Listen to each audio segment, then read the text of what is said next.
नमस्कार, मैं हूं आशुतोष और आप देखें सत्य हिंदी। सत्य हिंदी के विशेष कार्यक्रम आशुतोष की बात में आपका स्वागत है।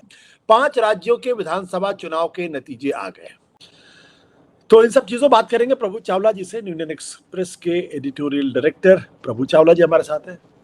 सर, आपको हैरानी हुई? मेरे को हैरानी तो सिर्फ तमिलनाडु पे जरूर हुई, पर मैं क्योंकि वहाँ अखबार में काम करता हूँ, थोड़ी सी ऐसी इनकलिंग लगती थी कि वहां पर परिवर्तन आने वाला था। तो इस तरह का आएगा ये उम्मीद नहीं थी कि पर इस तरह से जैसे आया है। तो थोड़ा सा मैं करेक्शन करूंगा अगर मैं ठीक हूँ। तो ये पहले फिल्म स्टार नहीं है जो तमिलनाडु के अंदर। एमजीआर ने भी पहली बार पार्टी बनाई थी तोड़ के डीएमके से, उन्होंने जीता था इलेक्शन, मेजोरिटी आई थी उनकी पहली बार। तो ये तमिलनाडु में दूसरी बार हुआ है कि एक फिल्म स्टार जो 3 साल के अंदर खड़ा हुआ, पार्टी बनाई और जीत करके आ गया। ये अपने आप पर जंग है एमजीआर पर। हालांकि देखो मलयाली से, ये तो खालिद तमिलनाडु का है, तो इसलिए दोनों में ये परिवर्तन हो सकता है। परंतु हैरानी इस बात की है टीएमसी में जो आपने शुरू से बात की है कि वहां पर जो परिवर्तन आया है वो अपेक्षित नहीं था, किसी को भी नहीं था। बीजेपी के लोग बात जरूर करते थे हम जीतेंगे, पर 200 पार करेंगे ये उनको भी उम्मीद नहीं थी। तो ये लगता है जी जैसे उड़ीसा में हुआ, उड़ीसा के अंदर, उड़ीसा के बाद ये दूसरा इतिहास रचा जा रहा है जहां पर एक सिटिंग पावरफुल चीफ मिनिस्टर को बीजेपी ने उखाड़ के फेंक दिया। वहां पर नवीन पटनायक हार जाएंगे, किसी को उम्मीद नहीं थी, बीजेपी के लोगों को उम्मीद नहीं थी। वहां भी हमारा अखबार है, पर वहां पर भी नवीन पटनायक जब मिलने गया हारने के बाद उनको भी लगा कि ये क्या हो गया मेरे साथ। इसी तरह से ममता भी जो है अपने वर्कर से, जब आप वर्कर के ऊपर विश्वास करती है, हालांकि वो वर्कर के साथ ज्यादा घूमती हैं, परंतु बीजेपी को और नवीन अपने अमित शाह जी को और मोदी जी को उन्होंने अंडर एस्टिमेट किया। ये जी जैसे मोदी जी ने पहले दिन कहा था दार्जिलिंग में जाकर के कि आप ये भूल जाइए कि कैंडिडेट कौन है, ये लड़िए कि बैलेट बॉक्स के ऊपर मेरी फोटो लगी हुई है, अब मोदी को वोट देंगे। तो मोदी का जो फोटो है, मोदी का जो नाम है, उसके ऊपर लोगों ने वोट दिया और पोलराइजेशन बड़ा जबरदस्त हुआ। अब मुस्लिम क्षेत्रों के अंदर जहां मुस्लिम 30 से 40% हैं, वहां भी बीजेपी के लोग जीत जाए, तो इसके मतलब ये कि पोलराइजेशन बहुत जबरदस्त हुआ है। हिंदुओं में 80 से 90% वोट जो है कम से कम पार्टी को पड़े हैं। तो पोलराइजेशन का जो उनका फॉर्मूला है वो काम कर गया है वहां पर वेस्ट बंगाल के अंदर। उड़ीसा में भी उसी तरह किया गया है। तो अब आप करेंगे नॉर्थ ईस्ट की बात, नॉर्थ ईस्ट के अंदर लगभग भगाकरण सफरेनाइजेशन पूरा हो गया एकदम से। वहां पर लगता है कि पूरा का पूरा आप उड़ीसा से शुरू करेंगे तो वहां तक कंप्लीट हो गया है। तो ये है कि आप कहेंगे मोदी और शाह का जो कॉम्बिनेशन है, वर्कर्स वहां पर हो नहीं, और हिंदू जब छोड़ के आए हैं, जुड़े हुए हैं। तो अगर आप नॉर्थ ईस्ट की बात करेंगे तो वहां जितने भी चीफ मिनिस्टर हैं, 3 तो मैं कह सकता हूँ जो पुराने कांग्रेस ही हैं, उनके कौन सा बनेगा, पर्ची का मुख्यमंत्री बनेगा या कौन बनेगा तो वेस्ट बंगाल के अंदर। और तो ये तो छोड़ तो पार्टी को छोड़कर अपनी पार्टी का एक्शन जो था बिहार में पहले बना, उड़ीसा में उससे पहले, अब ऊपर आंध्र प्रदेश में है ही, बाकी सिस्टर्स के अंदर एक छोड़कर सब जगह बीजेपी की सरकार है। तो ये एक भगवाकरण जो हो रहा है सारे भारतवर्ष का। अब में कहा कि हमारे 24 जगह पर हमारे मुख्यमंत्री और हमारे एनडी की सरकार है, तो ये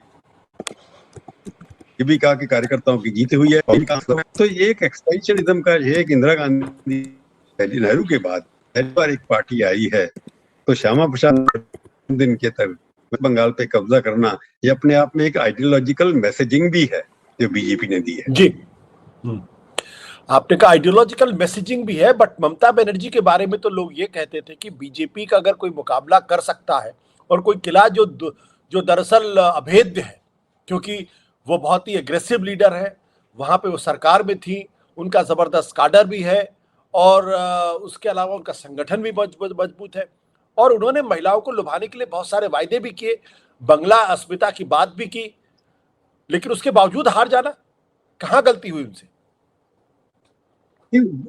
बड़ा गलती तो यही हुई ना कि 15 साल तक एंटी इनकम्बेंसी तो थी, क्योंकि एक बार जो लॉ एंड ऑर्डर की प्रॉब्लम जो बार बार बीजेपी ने उठाई, वहां पर कार्यकर्ताओं की पिटाई हुई, वहां पर काफी करप्शन भी काफी थी, लोग कहते थे उसके बारे में काफी कुछ होता था। सबसे बड़ी बात जो है, एक तो लॉ एंड ऑर्डर वहां पर जो है, जब से 15 साल की सत्ता का अपने आप में एक एंटी इनकम्बेंसी होता है। 15 साल के बाद लगभग वोट कई बार आपके खिलाफ पड़ना शुरू हो जाते हैं। तीसरी बार, चौथी बार बहुत ही कम लोगों ने जीता इलेक्शन, बीजेपी के कई लोग तीसरी बार जीत करके आए हैं। तो ममता से यही हुआ कि वो एक अपना 1 पॉइंट बना करके चल रही थी कि उसका पोलराइजेशन बीजेपी वाले नहीं कर पाएंगे। अब सबसे बड़ी बात की जा रही है कि उसने जिस तरह से मुस्लिम अपीजमेंट का उसके ऊपर चिपक गया जिसको कहते हैं, और वो वर्कर्स को साथ तो लेकर चली, उनका महिलाएं ज्यादा थी, अब 90 95 सीटें 90 के करीब उनके पास आने वाली हैं। वो अपने आप में ये कि अभी भी खड़ी हैं, पूरी तरह से बाहर नहीं हुई है वहां पर। कांग्रेस खत्म हो गई, बाकी जो एंटी बीजेपी वोट था, जो एंटी प्रो कांग्रेस वोट था, वो सारा सिमट करके बीजेपी की तरफ ट्रांसफर हो गया। तो बाई पार्टी वहां पर हो गया एक तरह से, तीसरी चौथी पार्टी खत्म होगी, टोटल उनके जितने भी वोट्स हैं वहां पर ट्रांसफर हो गए हैं एक तरफ से लगता है। जैसे असम में देखा होगा, हाँ गठबंधन बना वहां पर एंटी बीजेपी, 14-15 पार्टियां वहां इकट्ठी होगी, जो मुस्लिम पार्टी वहां पर है उसकी 14 सीटें उसकी और कम हो गई, और कांग्रेस की 5 सीट कम हो गई।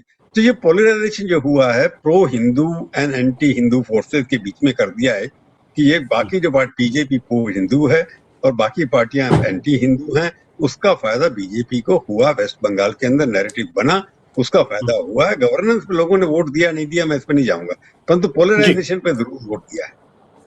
पर प्रभु जी एक चीज ये बताइए कि बहुत सारे लोग ये कह रहे हैं, ममता बनर्जी भी खुद कह रही हैं कि भाई उनके साथ गड़बड़ हो गई, आखिरी समय में 27 लाख वोटरों को काट दिया और पूरे एडमिनिस्ट्रेशन को कब्जे में ले लिया, लोगों को डराया गया, इतनी बड़ी संख्या में वहां पर सिक्योरिटी फोर्सेज लगाई गई। तो जाहिर सी बात है, एक तरीके का आरोप यह है कि पूरे चुनाव हाईजैक कर लिया गया और हमें हारी नहीं बल्कि हराया गया है।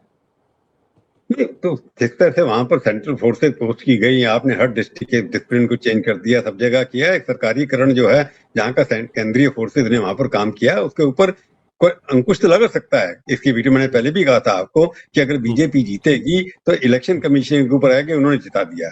परंतु इस बात से मैं थोड़ा पूरी तरह सहमत नहीं हूँ कि जिस तरह का मार्जिन है उतना फर्क नहीं पड़ सकता। उन्होंने 5% अब 48%, 49% बीजेपी को वोट मिलेंगी 38% से, तो 15% का वोट फर्क नहीं डाल सकता। कोई भी मशीनरी अगर मिसयूज भी करेंगे इतना फर्क नहीं डाल सकते। तो मैं कहूंगा अगर 205 सीटें जीतती, अगर उनका सच भी हो, मान भी लें, तो 15, 20, 25 सीटों का फर्क पड़ जाता, 170 आ जाती। तो मेरे को लगता है कि ये आरोप जो उनका है उसमें थोड़ा सा दम तो है कि चेंज कर दिया, काउंटिंग देर से की, आपने उनको लेवल प्लेइंग फील्ड नहीं दिया कि जो तरह का लेवल प्लेइंग फील्ड होता है, साधन के मामले में बीजेपी का मुकाबला नहीं कर सकते आप। पर वहां पर जो संकट उन्होंने खड़ा किया बीजेपी ने, उसके मुकाबले में इनके लोग सड़क पे तो उतरे हुए थे, गांव गांव में दिखाई भी दे रहे थे। परंतु इतना आक्रोश होगा, पोलराइजेशन में बार बार कह रहा हूँ कि महिलाओं के ऊपर जो डिपेंड किया, हमको लगता था पत्रकारों की महिलाएं इनके साथ जुड़ी हुई हैं। मेरे को लगता है कि महिलाओं का शिफ्ट होना और मुसलमानों का डिवाइड, इसमें लगता है मुसलमान अगर तक डिवाइड नहीं हुए होंगे तो ये इतने सारे वोट नहीं मिल सकते उनको। कहीं ना कहीं मुसलमानों के अंदर सेंध भी लगी है और दूसरी पार्टियां छोटी मोटी जो खड़ी हुई थी वहां पर उनको वोट पड़े होंगे। तो ममता ने अपने आप को ओवर एस्टिमेट किया, उस ओवर एस्टिमेट की वजह से वो शायद धरती से कट गई, धरती पर हट गई। उनको मैं जीतूंगी तो जीतूंगी, उसी के बेसिस पर ओवर कॉन्फिडेंस के चक्कर में वो मारी गई।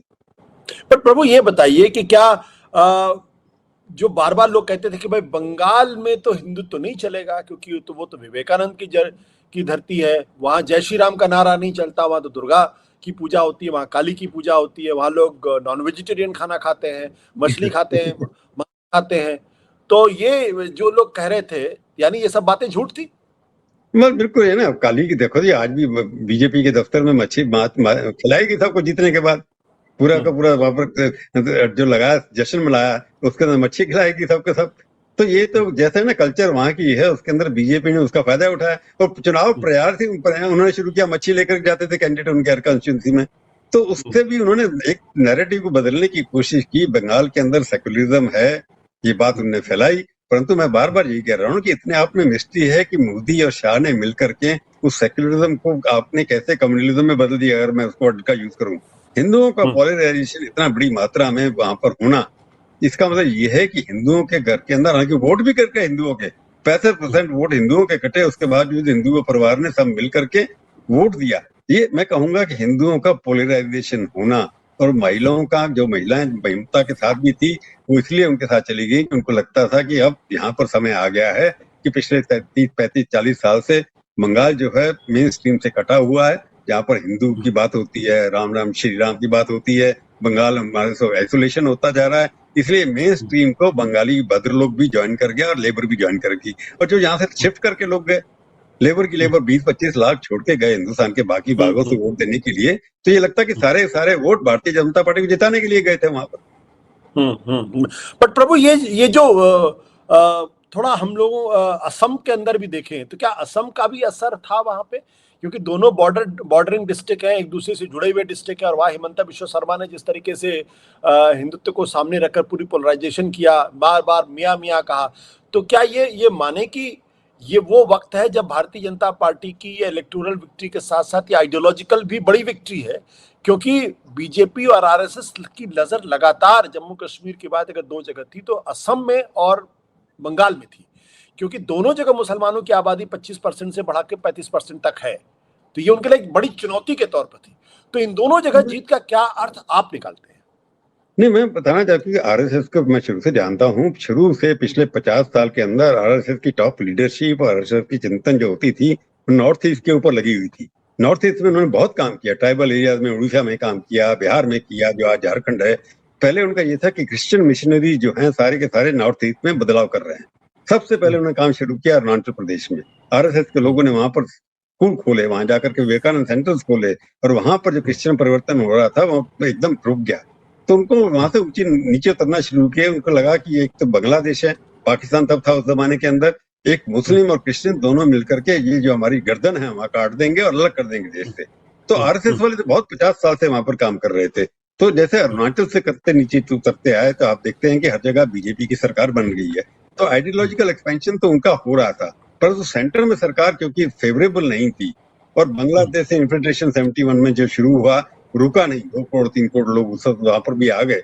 तो जो आपने बात की है कि आइडियोलॉजिकल वहां पर हुआ, ये बात सच है, और आरएसएस लिए काम कर रही थी।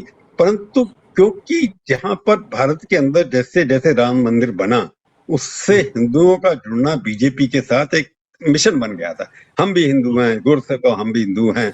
और जब बीजेपी ने एक खड़ा किया वहां पर कि यहाँ पर मुसलमानों का तुष्टीकरण होता है, उनके लिए वहां पर स्पेशल फंड दिए जाते हैं, वो बार बार आप किसी चीज को कहेंगे तो घर कर जाएगा। तो बंगालियों को भी लगा कि सारा देश भगवा में हो रहा है, तो हम पीछे क्यों रह जाएं। ये तो कॉम्पिटिटिव फॉलोइंग होगी ना, कॉम्पिटिटिव हो गया कि हम बाकी पड़ोस में उड़ीसा वाले भी हो गए, असम वाले भी गए। असम का बंगाली अलग से है और बंगाल का बंगाली अलग है। वहां का बंगाली जो है तो उसको खतरा था बांग्लादेशी जो है बंगाली जो आता है। यहाँ के बंगाली को ऐसा कोई खतरा नहीं था। तो इसलिए क्योंकि ईस्ट बंगाल और वेस्ट बंगाल भाई भाई बहन भाई की बात थी, तो असम के अंदर जो बंगालियों का झगड़ा था वो असामीज बंगालियों से था। असम के बंगाली कहते थे हम हिंदू हैं, और जो बांग्लादेश से आते हैं वो मुस्लिम हैं। तो वहां पर बंगाली बंगाली में फर्क था, जिसका कंसोलिडेशन किया, और 90-95 सीटें ले जाना अपने आप में बहुत बड़ी चीज है। बीजेपी जिस तरह से वहां पर खड़ी है, और वहां का कांग्रेसी नेता तोड़ करके वो सबसे बड़े हिंदू का झंडा लेके, जब भगवा झंडा लेकर चलता है, शायरी राम के नारे लगाता है। तो ये एक साइकोलॉजिकल था, एक फिलोसॉफिकल था, एक कल्चरल था। उसको कल्चरल इन्वेजन जो कहते हैं, कल्चरल एक आइडेंटिटी बनाने के लिए बीजेपी ने नॉर्थ इंड पे इस पे कब्जा किया। ये एक मिशन था जो पूरा हो गया उनका। अभी बीजेपी का मिशन तो बाकी है। साउथ इंडिया के अंदर आप देखिए, तमिलनाडु में भी बीजेपी कुछ नहीं कर पाई, केरला के अंदर भी बीजेपी कुछ नहीं कर पाई, और तेलंगाना ऑलरेडी बीजेपी के पास नहीं है, कर्नाटका के अंदर भी उनकी सरकार थी वो भी चली गई।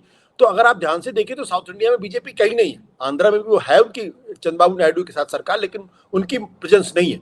तो केरला में जिस तरीके से यूनाइटेड फ्रंट की विक्ट्री हुई है, उसको आप कैसे देखेंगे?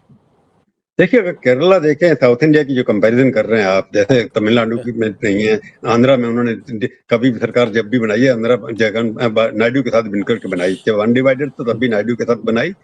आंध्रा और बाकी कंट्री के अंदर नॉर्थ इंडिया में फर्क है कि मुस्लिम डोमिनेशन पॉलिटिक्स नहीं है। केरला के अंदर सब, यूडीएफ के अंदर भी मुस्लिम लोग हैं, एलडीएफ के अंदर भी है, पर वहां पर मुस्लिम अपीजमेंट जो हिंदुओं को खतरा पैदा करती है, जो हिंदुओं को नाम खड़ी, हालांकि केरला में बनाने की कोशिश की गई, गोपी वहां से जीत करके आए टेम्पल टाउन से, पर अभी तक बना नहीं पाए, क्योंकि वहां के हिंदुओं को लगता नहीं है कि हम हिंदू खतरे में हैं। ऐसे तमिलनाडु में भी नहीं लगता किसी को हिंदुत्व खतरे में है। तो द्रविडियन पॉलिटिक्स की बात थी, वो द्रविडियन मॉडल जो है वो फेल हो गया इस बार, कि सारे मंत्री उनके हार गए। और विजय जो है, उनके फादर जब चुनाव जीते सुबह मॉर्निंग में, विजय क्रिश्चियन के हैं, जोसेफ रत्न का नाम है, और उनके फादर सुबह मंदिर में चले गए सब। तो वहां पर कोई भी एंटी मुस्लिम अपीसमेंट का मॉडल बीजेपी खड़ा नहीं कर पाई। द्रविडियन मॉडल सनातन उनका नारा लगा उन्होंने तमिलनाडु के अंदर, और स्टालिन के बेटे ने कह दिया कि नहीं, ये मैं सनातनी नहीं हूं, मैं सनातन के खिलाफ, वो चला नहीं। तो फर्क यही है साउथ इंडिया के अंदर कि वहां मुस्लिम डोमिनेशन नहीं है जिसको बीजेपी अपना हथियार बना सकती हो। परंतु अगर और नीचे आ जाए, महाराष्ट्र से चले जाए, आप चले जाए बंगाल की तरफ, तो मुस्लिम फैक्टर बड़ा इंपॉर्टेंट है। जिसकी वजह से बीजेपी ने अपना कंसोलिडेशन किया है। तो साउथ में फर्क ये है, वहाँ बीजेपी में वहाँ परफॉर्मेंस भी अच्छी है वहाँ की सरकारों की। वहाँ पर केरला में सबसे ज्यादा लिटरेसी 100%, बीजेपी थे ही नहीं। कर्नाटका में इंडस्ट्रियल स्टेट है, सबसे पहले था, बीजेपी दबा ही है, 2 बार आ चुकी है वहां पर। कर्नाटका के अंदर हिंदू मुस्लिम के नाम पर मामला नहीं होता, करने की कोशिश की पर हुआ नहीं। तमिलनाडु में हिंदू मुस्लिम कोई बना ही नहीं, वहां सनातन नॉन सनातन बन गया।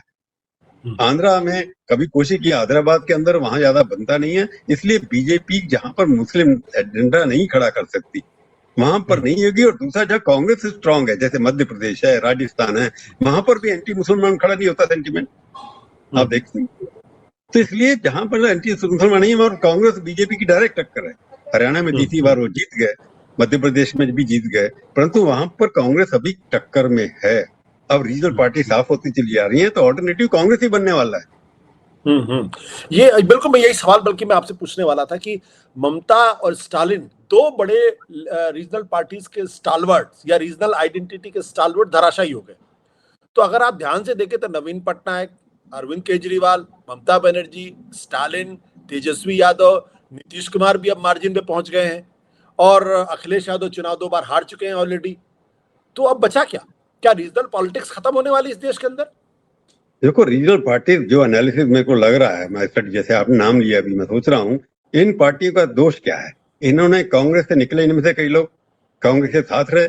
इनका ऑब्जेक्टिव ये रहा है कि हम बीजेपी तो बाहर रखेंगे पर अपने कांग्रेस को भी बाहर रखेंगे। तो कांग्रेस को बाहर रखने के चक्कर में जितने कांग्रेस के वोट थे उनको तो मिले नहीं, तो दूसरी पार्टी बीजेपी के पास चले गए। तो रीजनल पार्टी जितनी हैं, कांग्रेस को समाप्त करने के चक्कर में अपने आप को समाप्त कर लिया। तो कांग्रेस ने भी अपने आप को बड़ा करने के लिए रीजनल पार्टी के साथ समझौता भी नहीं किया। अब अखिलेश बचे हैं कि बड़े नेता, बाकी सब निमट गए।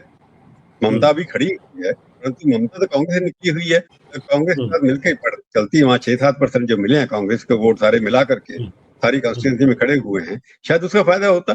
तो इसका नुकसान ये हुआ कि कांग्रेस को अब ये मौका मिला कि 4 स्टेट में अब भी है ना वो कांग्रेस, बिल्कुल वापस आ गए। कर्नाटका में आप हैं, आप तेलंगाना में, आप हिमाचल में हैं, पंजाब में आप रिटर्न होने की आशा है। वहाँ बीजेपी के उसमें चांस नहीं है, अनलेस वो आपको तोड़ दें, 90 में से 75 MLA ले जाए महीने 2 महीने बाद, और वो बीजेपी सरकार बन जाते। भजन लाल ने बनाई थी 1980 के अंदर, पूरी सरकार बन जाती थी, कांग्रेस की सरकार बीजेपी सरकार बन गई थी। इस तरीके से हो सकता है आपकी सरकार भी बीजेपी सरकार बन जाए, और बाकी इलेक्ट्रॉनिक चलने चांसेस कोई नहीं है।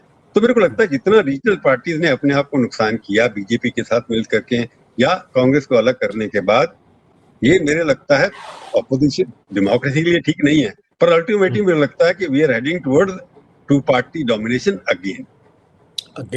प्रभु, इस पे फिर कभी हम बहुत लंबे में चर्चा करें, क्योंकि ये बहुत बड़ा मुद्दा है अपने आप में। आज तो हम चुनाव पे बातचीत कर रहे थे, तो बहुत बहुत शुक्रिया हमसे जुड़ने के लिए। Thank you so much.